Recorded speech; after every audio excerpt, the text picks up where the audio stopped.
Hello friends, Prema with sociology point में आपका स्वागत है। स्टार्ट करते हैं सोशलॉजी के मोस्ट इंपॉर्टेंट एमसीक्यूज़ को, जो कि आप लोगों के लिए 10 क्वेश्चंस में लेकर आती हूँ और बहुत ही इंपॉर्टेंट क्वेश्चन लेकर आती हूँ, जो कि एग्ज़ाम की दृष्टि से बहुत ही इंपॉर्टेंट और चुनिंदा क्वेश्चंस का संकलन है। चलिए स्टार्ट करते हैं और आगे बढ़ते हैं। क्वेश्चन है कि आधुनिकता को परिभाषित करने के लिए एंथनी गिडिंग्स ने किस मूल संस्था की बात नहीं की है। आधुनिकता को परिभाषित करने के लिए एंथनी गिडिंग्स ने किस मूल संस्था की बात नहीं की है। ऑप्शन दिए हैं सैन्य शक्ति, समाजवाद, पूंजीवाद, उद्योगवाद। तो जो इसमें ऑप्शन सही है वो है ऑप्शन बी, समाजवाद। उन्होंने सैन्य शक्ति की बात की है, पूंजीवाद की भी बात की है, उद्योगवाद की भी बात की है, किंतु समाजवाद की बात नहीं की है। तो ऑप्शन इसका बी सही है। नेक्स्ट क्वेश्चन है ब्यूरोक्रेसी एंड इनोवेशन 1965 पुस्तक किसने लिखी है। बहुत ही इम्पोर्टेंट पुस्तक है ये, और नेट के एग्ज़ाम में ये पुस्तक कई बार पूछी गई है, तो ये आगे भी पूछने के इसके बहुत ही ज़्यादा चांस हैं। तो ऑप्शन दिए हैं Max Weber, Victor A Thomson, Peter M Blau, R K Merton. तो इसमें जो ब्यूरोक्रेसी इनोवेशन जो पुस्तक है 1965 वो विक्टर ए थॉमसन के द्वारा लिखी गई है, जबकि केवल ओनली ब्यूरोक्रेसी जो है वो मैक्स वेबर के द्वारा दी गई है। जो ब्यूरोक्रेसी बुक है ओनली वो मैक्स वेबर के द्वारा दी गई है, किंतु इसमें जो पुस्तक लिखी है वो है ब्यूरोक्रेसी एंड इनोवेशन 1965। ये पुस्तक विक्टर ए थॉमसन के द्वारा लिखी गई है। बच्चे अक्सर इसमें कंफ्यूज होते हैं इस क्वेश्चन में, तो इस कंफ्यूजन को इसको दूर करना जरूरी है। नेक्स्ट क्वेश्चन है, इसमें अभिकथन ए और उसका तर्क आर दिया हुआ है, तो इसकी पहचान करनी है कि सामाजिक अनुसंधान विद्यमान सिद्धांतों के परीक्षण या उसकी चुनौती के संबंध में अध्ययन से संबंधित है। सामाजिक अनुसंधान विद्यमान सिद्धांतों के परीक्षण या उसके चुनौती के संबंध में अध्ययन से संबंधित है, तो ये बिल्कुल सही है। यह नवीन प्रमाणों के प्रकाश में उसमें संशोधन करता है, तो ये भी बात बिल्कुल सही है। तो जो 66 का क्वेश्चन होगा ए और आर दोनों सही है, आर एक ही सही व्याख्या है। ऑप्शन नेक्स्ट क्वेश्चन है, एक सर्वेक्षण में विश्लेषण की अनुसंधान इकाइयों को घरों, जातियों, शहरों और यहाँ तक कि समाजों के रूप में भी लिया जा सकता है। विश्लेषण की इकाइयों को कहा जाता है, तो क्या कहा जाता है कि एक सर्वेक्षण में विश्लेषण की अनुसंधान इकाइयों को घरों, जातियों, शहरों और यहाँ तक कि समाजों के रूप में भी लिया जा सकता है। विश्लेषण की इन इकाइयों को कहा जाता है, क्या कहा जाता है? तत्व, जनसंख्या, नमूना, संपूर्णता। तो इसमें जो ऑप्शन सही है वो है तत्व।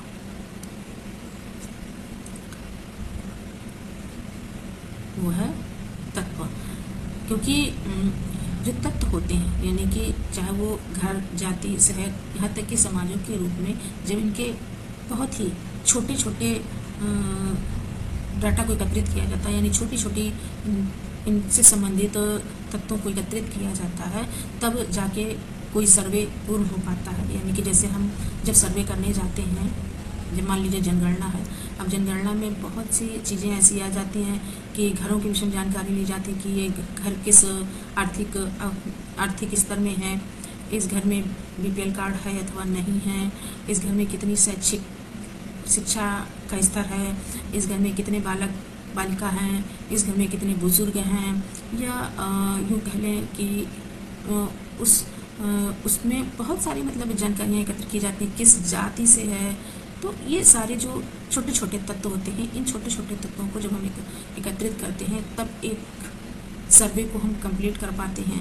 तो ये जो सर्वे होता है ये घरों का भी सर्वे, जाति का भी सर्वे होता है, शहर का भी सर्वे होता है, यानी समाज के कई रूपों को इसमें ले लिया जाता है। तो विश्लेषण की इकाइयों को क्या कहा जाता है? तत्व। तो नेक्स्ट क्वेश्चन की तरफ बढ़ते हैं कि द्विव्यवस्था नारीवादी सिद्धांत निम्न में से किन सिद्धांतों का समन्वय है। द्विव्यवस्था नारीवादी सिद्धांत निम्न में से किन सिद्धांतों का समन्वय है। ऑप्शन दिए हैं उदारवादी एवं मार्क्सवादी स्त्रीवाद सिद्धांत, दूसरा है मार्क्सवादी एवं उग्र स्त्रीवादी सिद्धांत, तीसरा है उदारवादी एवं उग्र स्त्रीवादी सिद्धांत, चौथा है मार्क्सवादी एवं शास्त्रीय स्त्रीवादी सिद्धांत। तो जो ये है वो द्वि का पूछ रहा है, द्विव्यवस्था की बात कर रहा है। तो द्विव्यवस्था क्या होती है? द्विव्यवस्था एक उग्रता होती, उग्रता की बात करता है, यानी विद्रोह की बात करता है द्विव्यवस्था। तो ये किससे संबंधित है? मार्क्सवादी एवं उग्रवादी स्त्रीवादी सिद्धांत से संबंधित है, समन्वय है इसका। मार्क्सवाद क्या है?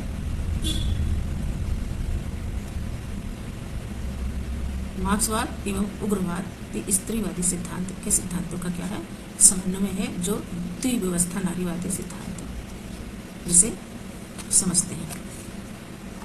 नेक्स्ट क्वेश्चन है कि किसके अनुसार धर्म हृदयहीन दुनिया का हृदय है? किसके अनुसार धर्म हृदयहीन दुनिया का हृदय है? ऑप्शन है Peter Berger, Karl Marx, Steve Bruce, Emmanuel Durkheim. तो कार्ल मार्क्स कहते हैं, इन्होंने एक कथन दिया है कि धर्म जनता के लिए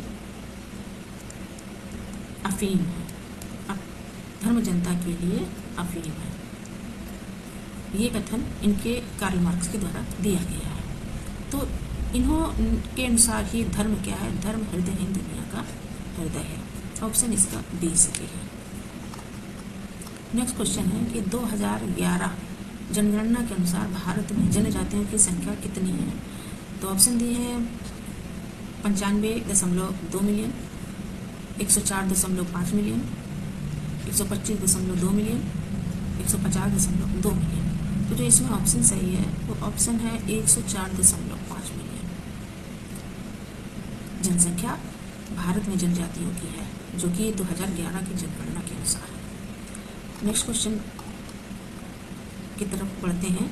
कौन सा नगरीय समाज शास्त्र शिकागो स्कूल के अंतर्गत नहीं आता है? यानी कि शिकागो संप्रदाय नगरीय समाज शास्त्र जिसे बोला जाता है।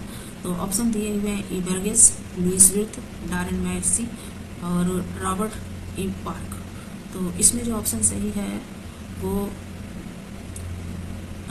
सबसे पहले ये जानते हैं कि कौन कौन संबंधित हैं। तो ई बर्गेस हैं, शिकागो को स्कूल से संबंधित है, लुइस विर्थ भी हैं और पार्क भी हैं।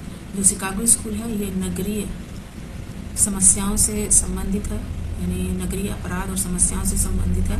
तो इसमें जो इस स्कूल के अंतर्गत नहीं आते हैं वो डरेन मौसी नहीं आते हैं। ऑप्शन इसका सी सही है। आगे है नेक्स्ट क्वेश्चन, किसने तर्क दिया है कि समाज कई इकाइयों द्वारा बना है जिसे अनिवार्य रूपी समन्वित संघ कहा जाता है? किसने तर्क दिया कि समाज कई इकाइयों द्वारा बना है जिसे अनिवार्य रूपी समन्वित संघ कहा जाता है? ऑप्शन है C.W. Mills, A.G. Frank, S.F. नाडेल और R. Darren dwarf. तो समाज कई इकाइयों से बना है और जिसे अनिवार्य रूप से समन्वित संघ कहा जाता है, ऐसा कहा है डैरन डार्फ। ये जो तर्क दिया है वो डैरन डार्फ के द्वारा तर्क दिया गया है। ऑप्शन इसका डी सही है। नेक्स्ट क्वेश्चन है कि किसने अपने सैद्धांतिक ढांचे में विश्व व्यवस्था की अवधारणा का उपयोग कर औपचारिक विश्लेषणात्मक इकाई के रूप में किया है? किसने अपने सैद्धांतिक ढांचे में विश्व व्यवस्था की अवधारणा का उपयोग एक औपचारिक विश्लेषणात्मक इकाई के रूप में किया है? ऑप्शन है टाइलर पार्सन्स, एमुअल वालेस्ट्रीन, कार्ल मार्क्स और फर्नांड ब्रांडेल।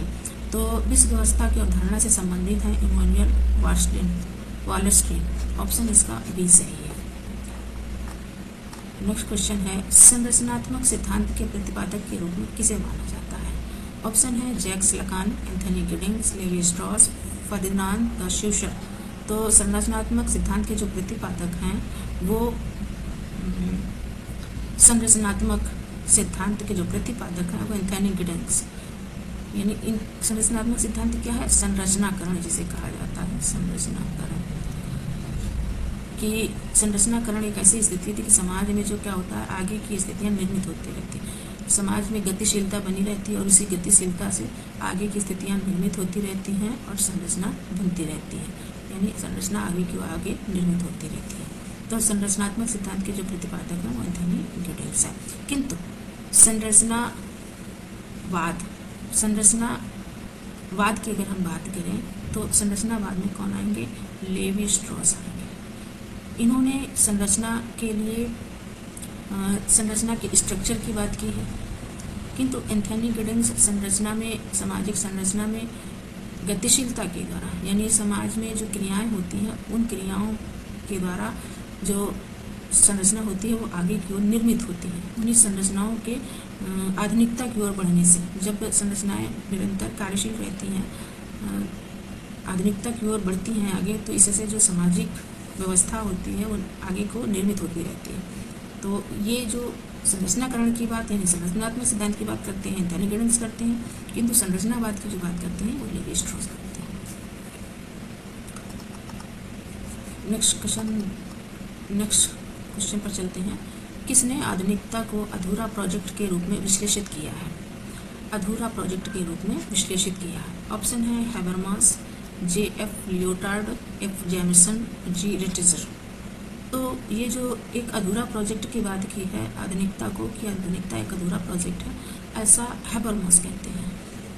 इसका ऑप्शन ए सही है। और नेक्स्ट और लास्ट क्वेश्चन है, किसने डी स्कूलिंग ऑफ सोसाइटी की वकालत की है? तो ऑप्शन दिए हुए हैं, बहुत ही इंपॉर्टेंट क्वेश्चन है, इस पे तो स्टार लगा लीजिए, 100% श्योर ये एग्ज़ाम में एक क्वेश्चन आने हैं। तो डी स्कूलिंग ऑफ सोसाइटी की जो वकालत की है तो किसने की है? ऑप्शन है इवान इलिच, जॉन मैलवुड, पी बोर्दियू और सी मूरे। तो ऑप्शन ए सही है, इवान इलिच के द्वारा डी स्कूलिंग ऑफ सोसाइटी की वकालत की गई है। तो यदि आपको ये MCQs अच्छी लग रही हों तो चैनल को लाइक करें, शेयर करें, सब्सक्राइब करें, कमेंट करके ज़रूर बताएं। Thanks for watching.